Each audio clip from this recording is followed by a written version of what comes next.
Ken, it's so funny because we've been talking offline for the past few minutes, and I feel like we should have pressed record before we actually hit record because I have just already so enjoyed chatting with you. You are just a ray of sunshine. You have the best shirt on that reflects that as well.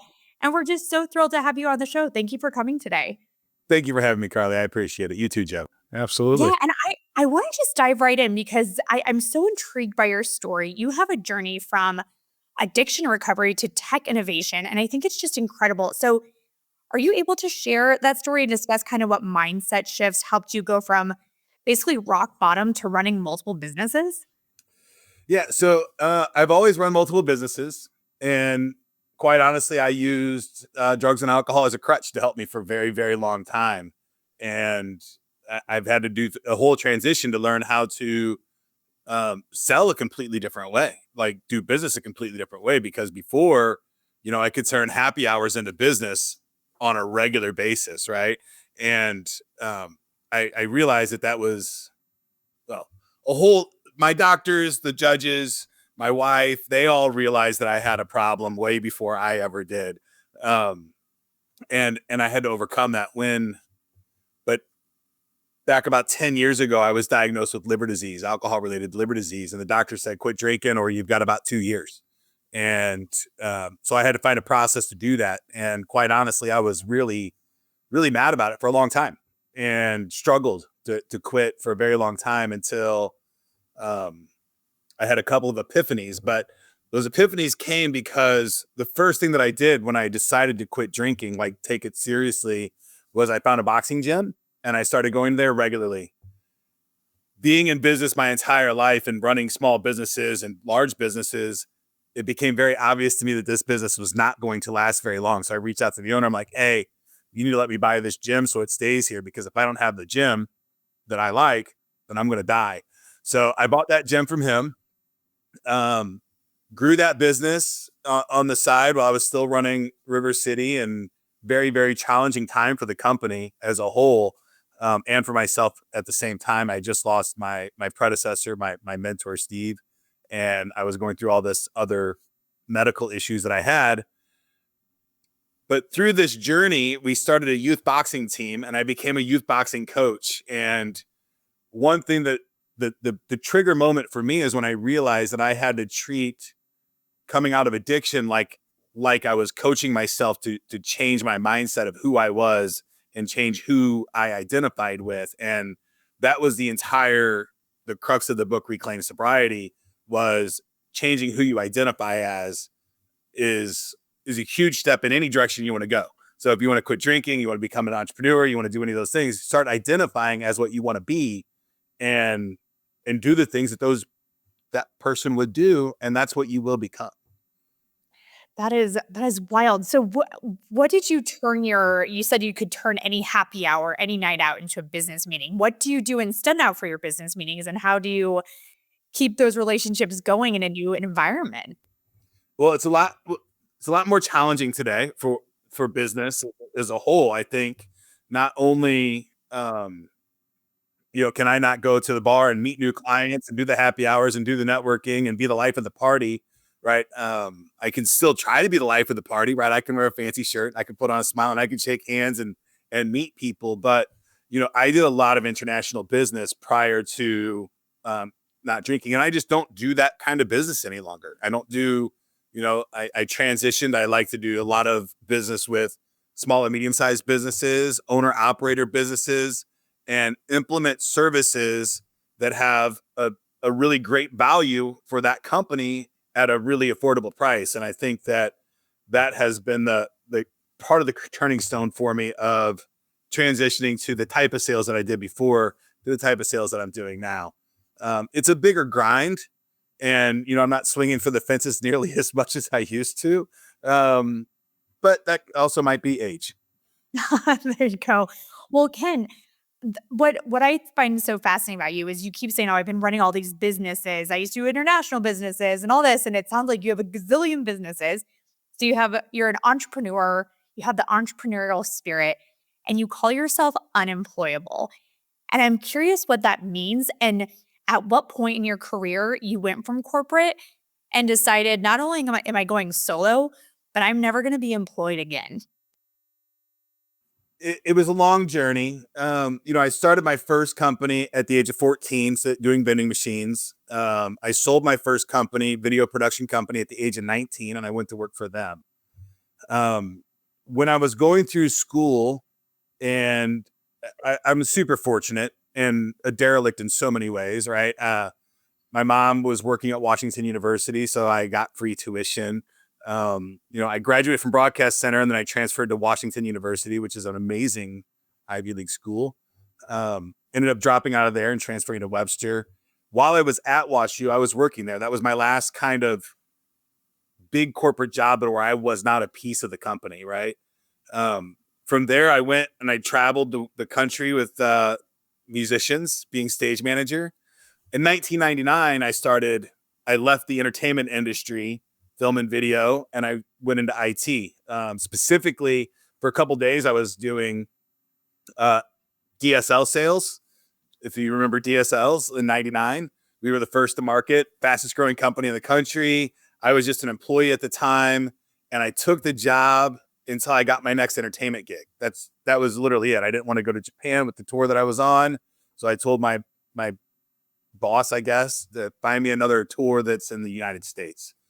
During that process, I got a chance to move into the web hosting world.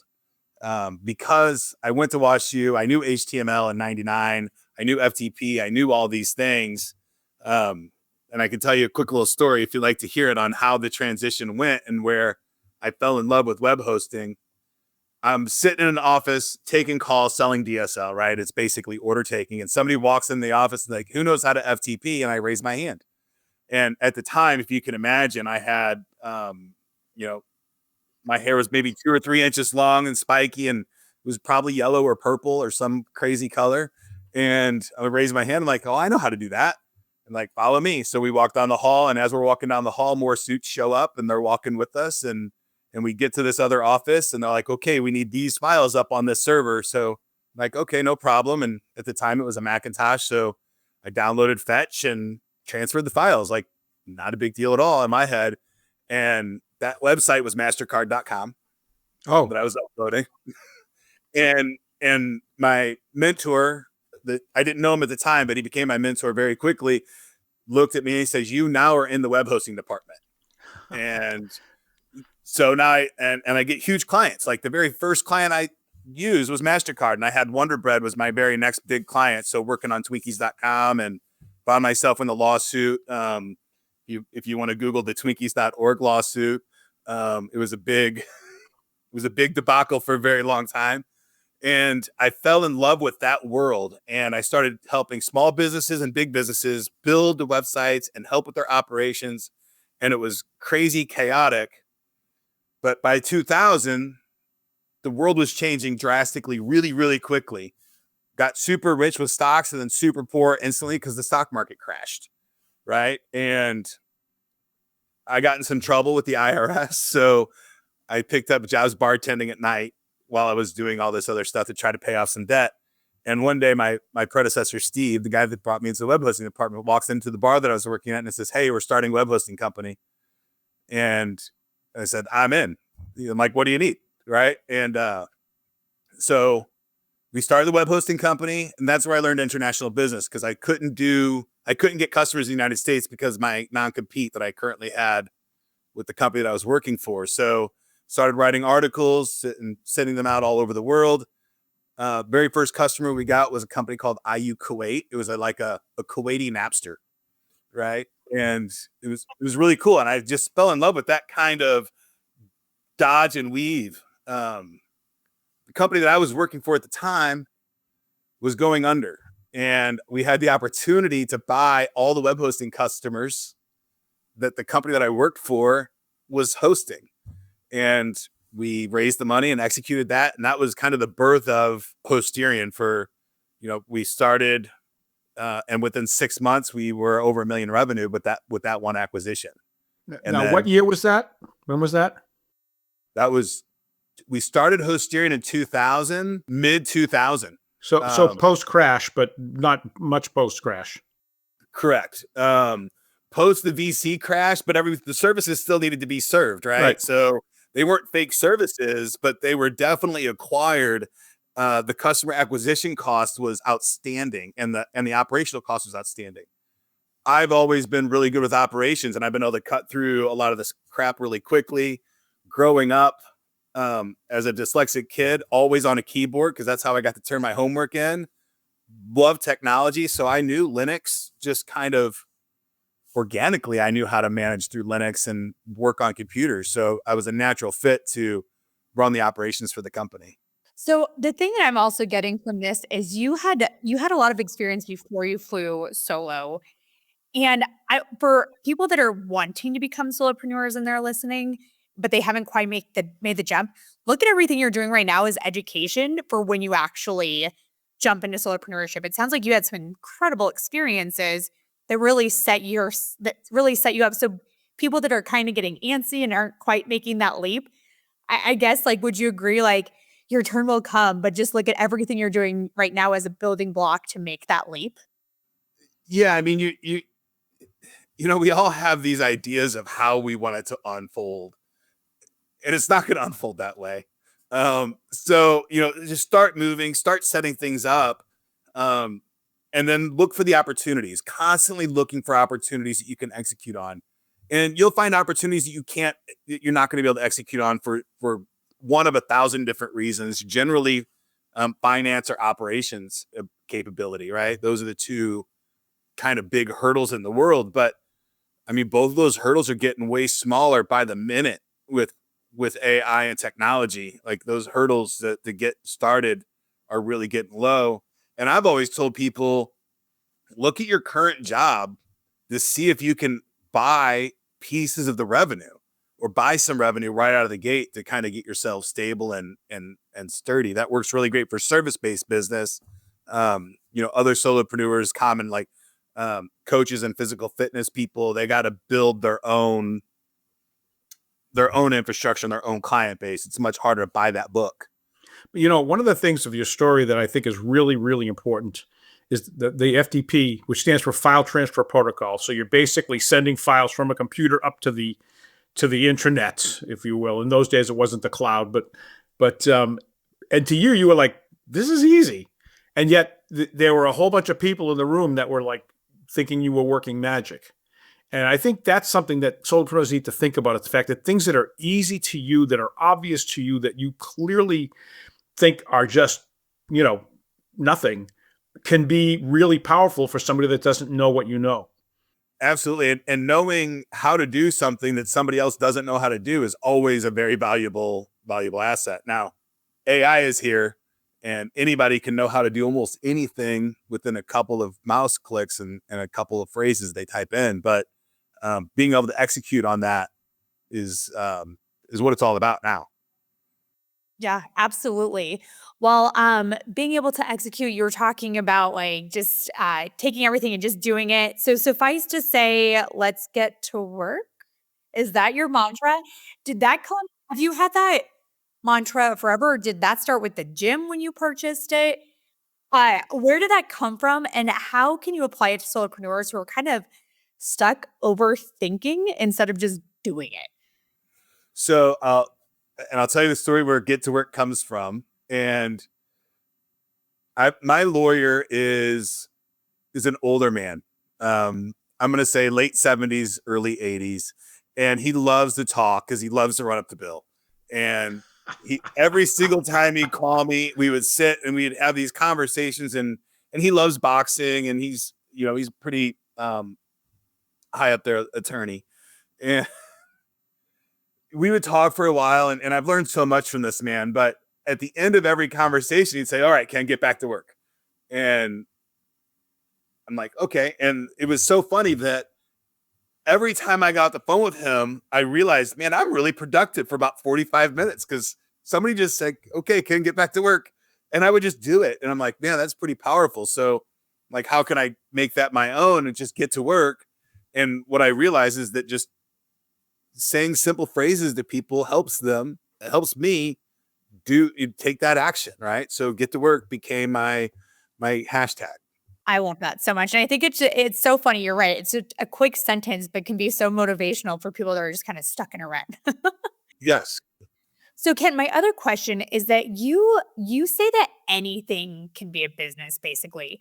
So I'm curious, what is the wildest or most unconventional idea you've seen someone turn into a profitable business?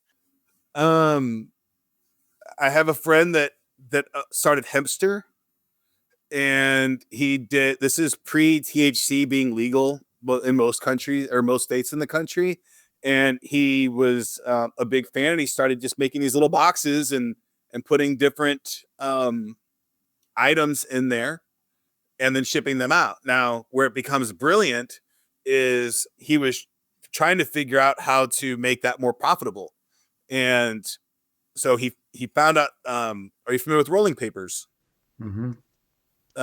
They're and he realized that most rolling papers in the world were made by slave labor, and flew overseas and did a whole lot of research.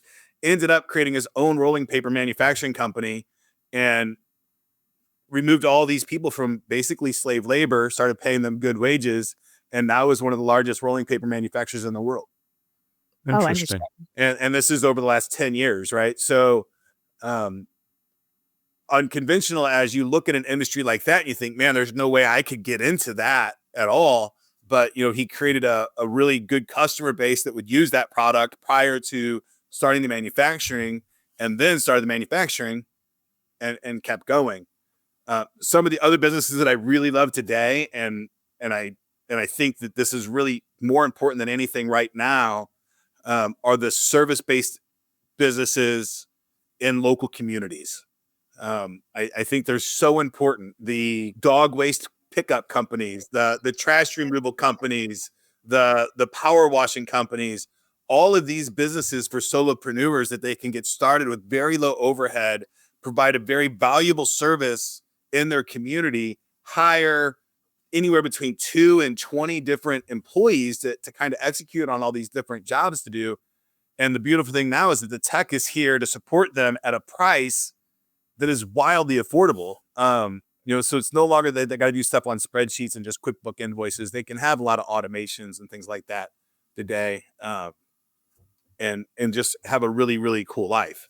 And I love what the kids are doing with art today, like making creative stuff and selling it. The spin art with different team logos on it and stuff like that, I think is so creative and fun, that I think, it's a beautiful world for the future.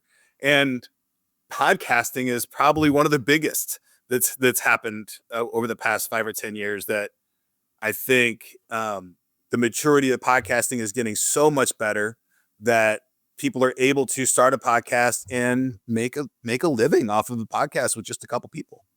Yeah. Yeah. It's wild. I agree. You can really turn anything you're passionate about into business if you really think through it.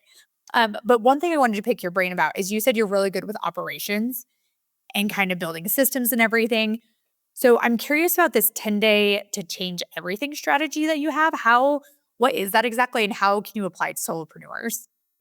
So 10 days to change everything. We're getting ready to launch, and I think it's going to be out before this episode comes out. What we did, and it's changed it quite a bit while we're building it, is we have 10 custom GPTs created, that we're given with the program, and we're teaching them people how to use those GPTs. They're chat GPTs, but they're custom GPTs, starting with business foundation, how to write my business plan, how to write my marketing plan, how to write my brand kit, right? And a GPT that's designed for those functionalities. There's another GPT that's all about legal business stuff. How do I get my LLC form? Should I do LLC or S corp? All of those questions. And we just walk through 10 days of, I'm assuming that a lot of solopreneurs and business operators have been through at least 1 or 2 different courses on how to start a company, right? And and I've been through hundreds, they're all about the same, right? There's a process that you go through. So we created 10 days that help you use AI to create all of those processes for you. Oh, wow. And that's, yeah, for solopreneurs, that's invaluable. And this isn't your first rodeo with technology. I mean, obviously you're just talking about it, but InLink is also one of your businesses. And Yes. it's filled with a plethora of tools. So in your opinion, AI aside, what is one tool you think solopreneurs should have started using yesterday that they may not be using today? Without AI, Well, I guess you can use it. Don't use ChatGPT. I mean, AI employees, I think, are what we're telling most businesses right now, especially the solopreneur, Main Street America, brick and mortar companies.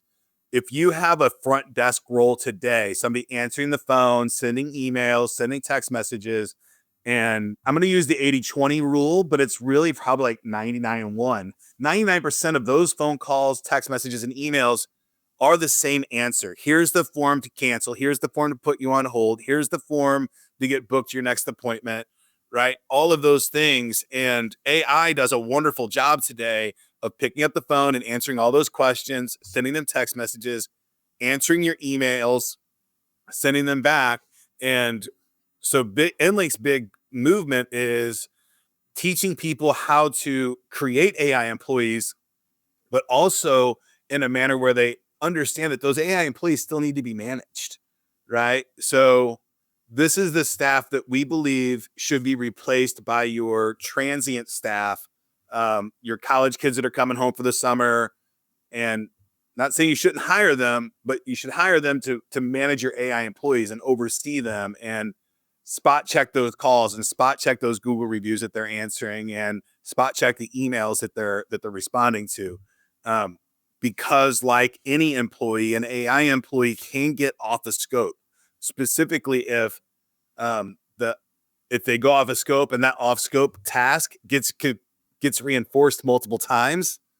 You can have an AI that thinks it's Spanish if it's English speaking, kind of thing. So it needs to be managed and watched. But they work 24 hours a day, 7 days a week. They don't take vacation, and the correcting their behavior is a non-emotional event. Interesting. Yeah. Well, and just so that we're clear on terminology, because a lot of times in this show, we just say contractors because they're people that don't hire employees.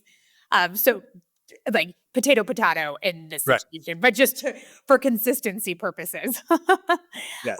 But we've all been on the phone with one client and the phone's ringing and that call has to go to voicemail. And today it doesn't. It can be picked up by an AI employee, or we're working with the client, right? The chiropractor or the HVAC tech is, literally spinning wrenches or servicing their client and the phone's ringing. I think the stats somewhere around 60% of calls to small businesses go unanswered, right? And every one of those unanswered calls is a potentially missed opportunity. And then not even the extra added benefit is that you never have to answer a spam call again. Yeah. Because your AI employee is going to just get rid of that really quickly. It's so weird just living in the wild, wild west. It is what ChatGPT, mainstream usage of it just came out just over a year ago, right? I was trying to think of when people really started using it.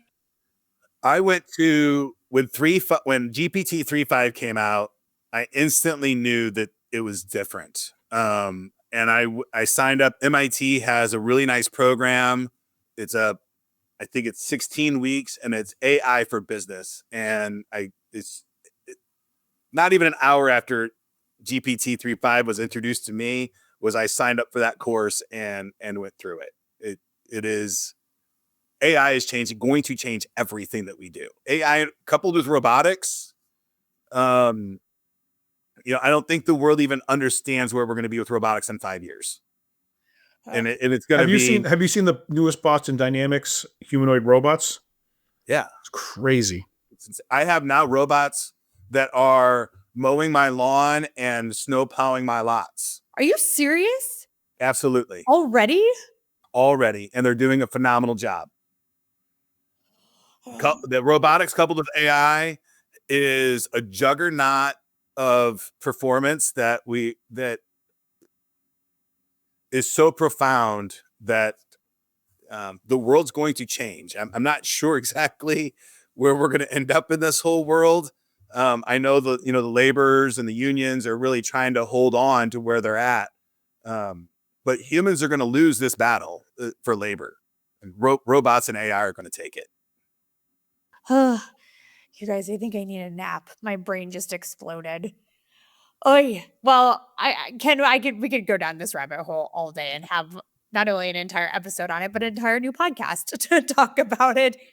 And the robots can do the podcast for us. So they're And they are. That's so. I know. That's like you're probably following somebody on TikTok that doesn't exist. I know. You guys, I have a confession. I am also a robot. So we've been interacting with AI this entire conversation. How would we know? Exactly. You wouldn't. Ken, this has been such a treat. You're a joy to talk to. We ask all of our guests this question. What is your favorite quote about success? Don't let yesterday take up too much of today. And that's Will Rogers. Oh, I like it. Very cool. Thank you. That's a new one. We haven't had that one yet. So no, it is cool. But Will Rogers is pretty old. Yeah.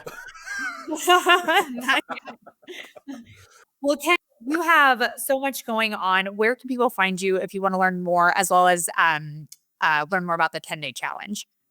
Yeah, if you want to know more about the 10-day challenge or join our AI workshop on Tuesdays, just go to inlink.com. That's INLINK.com. If you want to know more about me and my shenanigans, just Ken Cox, KENCOX.com. And a question, did I hear something about a book? Reclaim Sobriety is my book. Super proud of it. It's one of the things that I'm most proud of in my existence today. It's been adopted. We got it. It's in every library in the United Kingdom's prison system as a mindset shifting helper or assistant. So yeah, it's been a ton of fun. That's awesome. So check that out too. Well, Ken, thank you so much for coming on the show today. Listeners, thank you so much for tuning in today. As always, please leave that 5-star review. We would love it if you would subscribe on your favorite podcast platform, and please share this episode with a friend. A lot of people need to be hearing this information or be terrified of AI and robotics that are coming our way. But we will see you next time on The Aspiring Solopreneur. And Ken, let's get to work.